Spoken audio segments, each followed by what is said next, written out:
Transfiguration is not exactly a household word.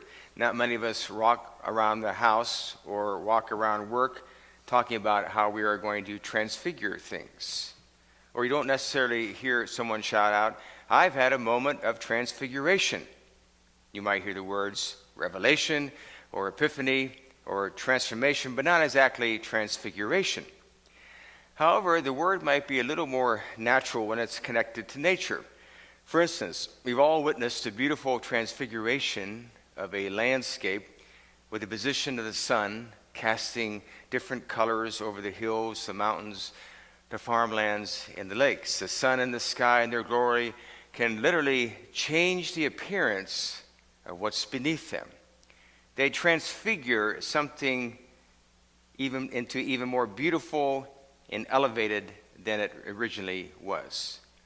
Or the glow of the sunrise or the sunset can naturally transfigure the landscape. Transfigure is actually from the Latin word transfiguri, meaning to shape or to change.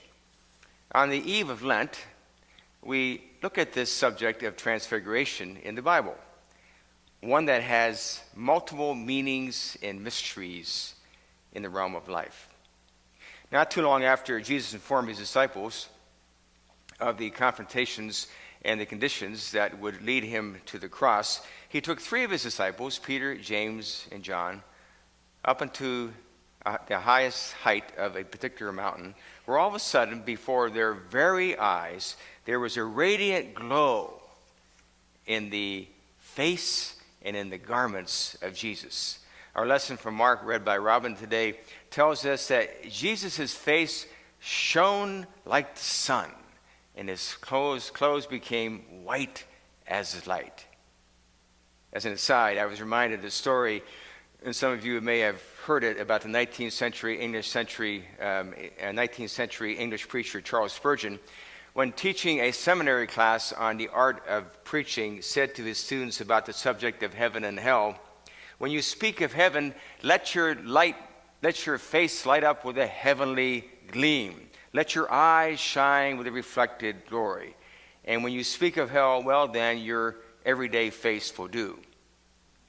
But if this glow in Jesus' face and in his garments wasn't enough, all of a sudden on the scene appears Moses and Elijah. Their presence, you see, further validating Jesus as Messiah. It was another way for God to declare Christ as the Son of God. He's the real deal. He's the real Messiah. And prior to that, a revelation came in the form of the Bethlehem birth, when the angel proclaimed, "For today in the city of David there has been born to you a Savior who is Christ the Lord." And next was Jesus' baptism, when a voice from heaven came, "Behold, this is my Son with whom I am well pleased." And then finally, a final revelation on Easter Sunday, the empty tomb declaring victory over death. You see the connection between the 4, all intended to illustrate that Christ was indeed the Son of God. And it was interesting, too, that in the story of Transfiguration, Peter suggests that they build 3 tabernacles, one for Jesus, one for Moses, and one for Elijah. Perhaps Peter was thinking that there would never be another moment in his life that he would actually be in the presence of the superstars of his faith. So you see, he simply wanted to perhaps prolong the experience a little longer. Did you ever find yourself, for instance, in the front of a beautiful painting or in the presence of a majestic view of the mountains and the rivers and the lakes, and you just didn't want to leave? You wanted to stay there forever. The 3 disciples, perhaps, had a similar feeling, but a different experience. Standing in the midst of the legends of their faith, they wanted the moment to last. Consider, for instance, if you were a big U.S. history fan, and all of a sudden George Washington and Thomas Jefferson appeared. Or if you were a big music fan and Bach and Beethoven all of a sudden appeared, you'd want to prolong the experience as long as you could. The transfiguration of Jesus is an enlightening story in that it is inspirational, not only because of what happened to Jesus, and Jesus was declared the Son of God by this miracle of transfiguration, but what actually happened to the disciples, Peter, James, and John. They were transfigured themselves by the experience. They were transformed by the experience. They were elevated to another level of life, a level which spoke of another dimension of glory. Now, isn't that one of the things that we all hope for? To be transfigured to another level of glory, to enter into the realm of a world that knows no divisions, knows no fear, has no uncertainty about the future. These are the attitudes and the dispositions that we long for the most. The ones, regardless of the consequences, that redeem and therefore transfigure the present and the future. The Lord said in the book of Isaiah, "For behold, I create a new heaven and a new earth, and the former things will not be remembered or come to mind." You know, a lot of that, my friends, begins with our own relationships and transfiguring the past so we can live in the present and look forward to the future. I remember Mark Jansen was kind of giving me a book entitled The Making of a Man by former Notre Dame and Oakland Raider NFL great Tim Brown. In that book, among many things, Mr. Brown is a strong Christian himself, writes about encouragement. He writes about his own Christian faith. He writes about bringing hope to other people's lives. He writes about making the crooked ways straight, as John the Baptist would say. He writes about your role, my role, in redeeming your relationships and therefore transfiguring the landscapes in which you find yourself. After an episode in his own life which estranged him from his father for 13 years, he hoped and prayed during that time that his father would come to him and apologize, but it never came. Mr. Brown worked hard to regain his father's affection. In his early NFL years, he said, "Will this be the game that he notices? Will this be the season that gets him back? Will this be the year that he apologizes for what happened?" And finally, in order to repair a relationship that had gone tragically downhill for 13 years, Mr. Brown, instead of waiting for the transfiguration, waiting for it to come, he became the transfigurer or the transformer himself. He walked into his family's garage where his father was at the moment, and he said to his dad, "What happened 13 years ago is over. I need you to be my father. I need you in my life. I forgive you for what happened. And if you need to forgive me for whatever happened that I did, then please forgive me." We need to let this go. We need to let this move on. They shook hands, and they were father and son again. Transfiguration. It all comes down to yours and my willingness to become part of the transfiguration process, doesn't it? What role will you play in the redemption of your own relationships? What role will you play in the transfiguration of the world around you? Or do you wish to only transfix yourself on ways that you are used to operating? The psalm read this morning is arguably one of the greatest psalms written, with its emphasis on the glory of man and the honor in which man and woman are to carry themselves. You have made us little less than a God. And with this glory and honor comes responsibility to transfigure the world around you when it is in need of change. As the sun and the clouds in the sky elevate the beauty of the landscape, so are you and I called to do the same in the environments in which we live. Like the person who walks into a room and can almost transfigure the room by his or her presence.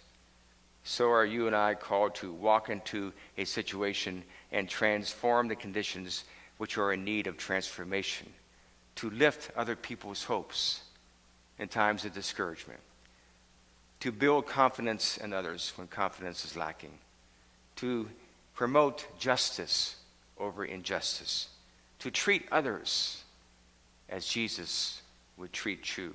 Doris Kearns Goodwin, in her book Team of Rivals, said about Abraham Lincoln that he possessed extraordinary empathy, the gift or the curse sometimes of putting himself in the place of another, to experience what they were feeling, to understand their motives and their desires. These are the recipes to help you and me transfigure any situation, any person, any relationship in need of change. As Jesus was transfigured with a remarkable glow, we are challenged to bring light into the room that has turned dark. Transfiguration comes in many different shapes, in many different forms, as we know.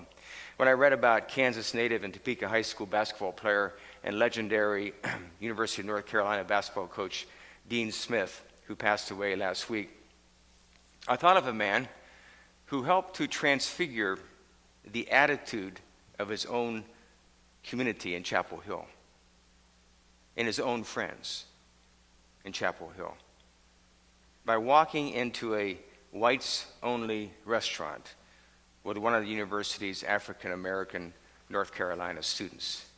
The Wall Street Journal reported last week that Coach Smith almost single-handedly smashed segregation in Chapel Hill by walking into a restaurant with a black student as an assistant coach at North Carolina.